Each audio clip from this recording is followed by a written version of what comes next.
Мамлекеттик ипотекалык компания жашнакай шарт түзүп берди, мекендештерге өзгөчө жеңилдиктерди суранабыз. 50% бир да мекендешибиз күчтэй албайт. Элдик банк менен биргеликте депозит шарты турула келбейт. Ошон үчүн мекендештер үчүн 10%дан 20%дын биринчи төлөмүн төлөп туруп Кыргызстанга үйлүү болууга шарт түзүп берсеңиздер. Инвестор мекендештерибизге 1+1 долбоорун жекеле Баткен областында эмес, жалпы айбактарында иштетип, мамлекет тарабынан колдоо болсо, Кыргызстанга салымын кошобуз деген акчасы бар, ийгиликтүү мекендештерибиз бар. Ошолорду жашнакай долбоорду ишке ашырып берсеңиздер. Россия Федерациясында визаран системасы иштеп атат. Ишкер мекендешибиз Россияга барганда тилекке каршы 90 күндөн ашык жүрө албай калат, 1 жылдын ичинде.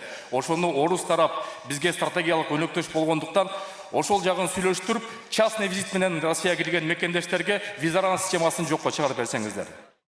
Мен ушул сыртта чет мамлекетте иштеп жүргөн мекендештерибиздин атынан ошол мекендештерибиздин үнүн жеткирейин деген максатта Италия мамлекетинен келип отурам.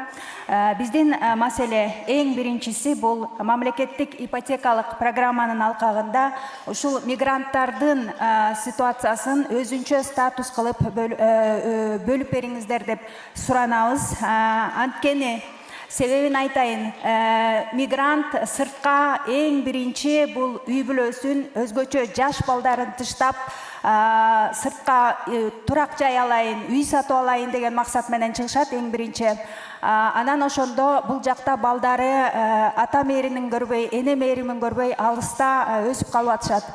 Ошол өзгөчө статусту берсе, ушул мамлекеттик ипотекалык программанын негизинде эң биринчи бул кезегин алдыга жылдырып берсеңиздер, күтүү кезегин, анан жеңилдетилген пайыз менен баштапкы төлөмү жок жеңилдетүүлөрдү берсеңиздер, ошол ата-энелер үйлөрүн, сатып алчу үйлөрүн батыраак сатып алат эле дагы, балдарына тезирээк кайтат эле.